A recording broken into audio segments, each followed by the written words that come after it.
Hey, yo, what's up, people? My name is Mihlali Mali from Cape Town. I'm a filmmaker, currently a student at CPUT, studying my fourth year in film. I was born in Johannesburg and was bred in Cape Town. Huh? Yeah. Oh shit. Excuse. Tell us about Mihlali growing up. Who is Mihlali growing up? Mihlali growing up was a shy young boy who was very like a mama's boy. I grew up with my mom and dad and my sister in Joburg. We lived in a flat, and then later on we relocated to Cape Town to join my father here this side. We started a business, and then when I was growing up, I think my mother had a lot of visitors at home. So with all the visitors that were coming to her, I used to sit and listen to them speaking a lot because I think I was very intrigued about what people have to say and what they're talking about. So I was like Bintandi Ndaba basically. So I was that guy who's always like sitting and just observing things happening around me. So yeah, that's basically me growing up. And then I grew up very active. Do you know what you just did right now? I just did. Yeah. Well, you just justified about Tabatandum Gosi, bro. Sayo, brah. For real, it's not even a lie. Like, Ah, you just bruh. straight up gave them a reason. Yeah. Mkosi cho. Yes. I will do it, bro. Alright, sure. Yeah. Tell us about what you do here in Cape Town. What you do now at the moment. What is your craft? My craft is storytelling. I don't want to say filmmaking, but storytelling through films. The films that I do. In films, telling stories that I feel like I relate to, stories that I feel other people need to hear, especially my age group. And yeah, I'm more into cinematography, the cinematography side of things. But I also recently just looked into acting a bit also, and just understanding storytelling from that point of view. So yeah, that's what I do now. I'm currently a student finishing off my diploma. Are you acting now? No, bruh. Are you sure? No, I'm not acting, Abu. Alright. What would you say makes you stand out from? Because obviously, since all you say you're a student, you're a film student, right? Then there's like a multitude. A multi. How many are you in class? Currently, Yeah. in the class that I'm in now, we are about eight. 8. Yeah. From what? From like 36, 37. Oh, okay. Yeah, now we're like 8. 8. Wow. But yeah. What would you say makes you stand out within your craft, within your space, within space? I think with my craft, what makes me stand out is that I focus on feeling rather than how beautiful things look sometimes, like the image looks. So for me, it's about what feeling do I show from whatever I'm doing to people who are watching. So I think with that only, it makes me stand out from the rest, because other people, I like visuals that are visually pleasing, but I think there's certain elements that I like to look at that focus on mainly the feeling. With every visual, there's something that you can tell that's deeper than what you're seeing. There's like a story behind every visual.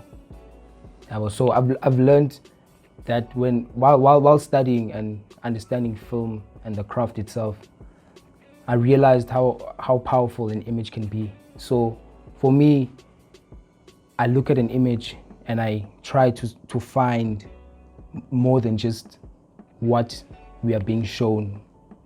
Yeah, so even the relationship with the person and their surroundings and their space in that image. Dope. You're a filmmaker, you're a creative mind.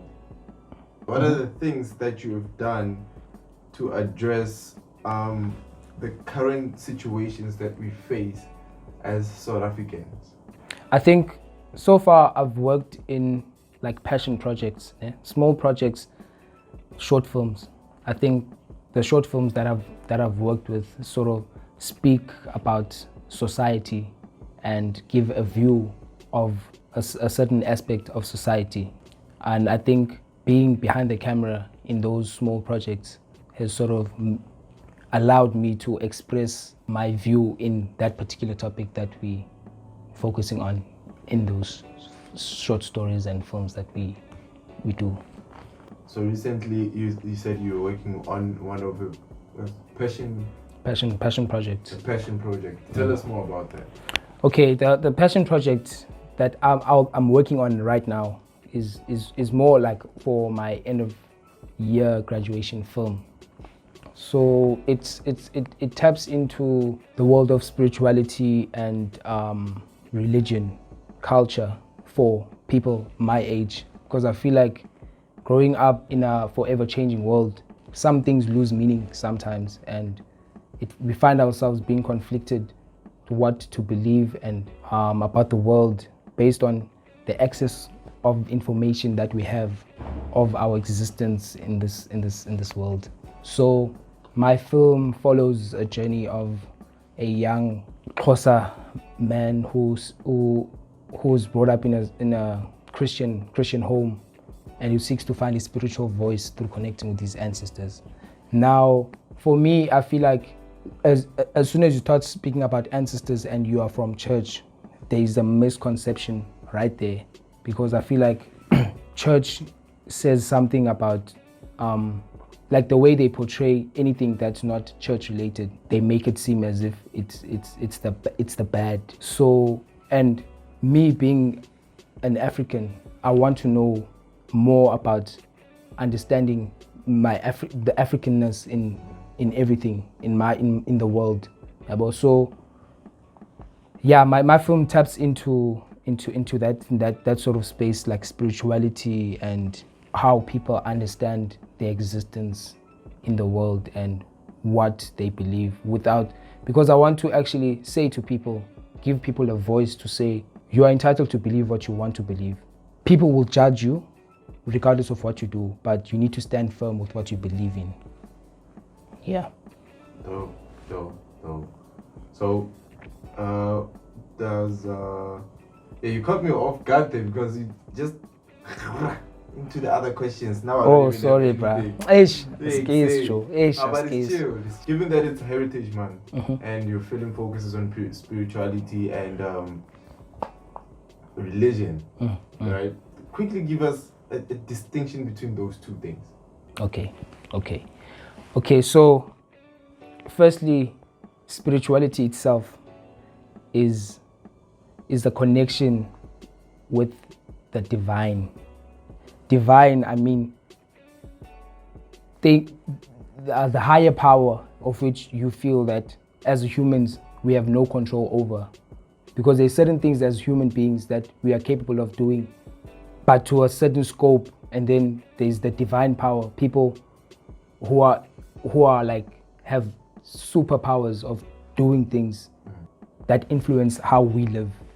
So understanding spirituality first is the first step, and then distinguishing what culture and what religion says is a different understanding. Because for me, I grew up, my family and we are Christians. We grew up in that space, and I never got to really experience a connection with my ancestors. But as I'm growing up, I felt the need, because people close to me are passing away, and I feel like there is a connection between me and them, because I feel like with them passing away, they are guiding over my life as well. Yeah, so the difference is that in tradition, you don't worship your ancestors. You respect them as people that were once in your life. Yeah. So yeah, I think that's the difference between. I think that's maybe the misconception. The misconception is right Yeah. there because people just assume that also now you want to connect with your ancestors. Now what about God and what it's got nothing to do with that. I feel like those two things coexist. God is there. He's the creator of everything. He created human beings, and having a family is something great for me, and when you have a family, you have like a support and sort of a structure that helps you live your life, like upholds your life to be the best person that you can be. So when you lose someone with that family, your connection with them doesn't just die because that person is gone. There is that connection with the people that are your family. So yeah, I think that's where people. This is just to tone things down a little bit. Exactly. Hitting hard, yeah. How are you celebrating Heritage Day? Heritage Month. Heritage Month. I'm celebrating Heritage Month by trying to connect with as many people as I can and understand them for their difference. So understanding differences within people and the diversity that we live amongst is the one thing that I think I'm celebrating it by. Also music, listening to different types of music, trying to connect with different spaces, like with anything that I feel like there is a connection. Disconnection. I wanna sort of bring myself closer to those things and just try and create a space where I'm like intact with my energy, the energies around me. From the moment you took the course, from day one, first year, I want to know like how it inspired you or how it influenced the person you are to this day. You see, like how working with people, making movies, as help you growth mentally, and then spiritually also. Okay.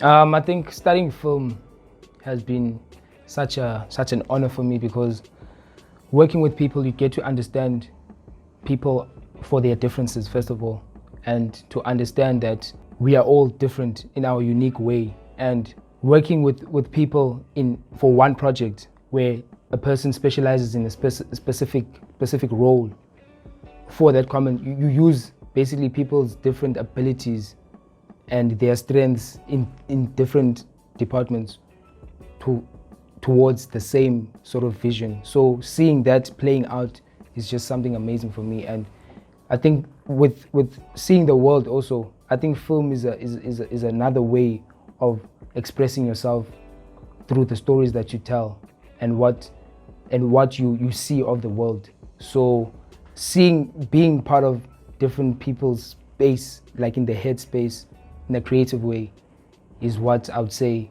has impacted me towards the way I see the world. I see the world, it's opened my mind. It's like there's so much more to learn. So yeah, that's what I would say. Do you feel like in South Africa, in the film industry, do you feel like our South African stories are told in the best way? And what are some of the challenges that filmmakers in South Africa are facing?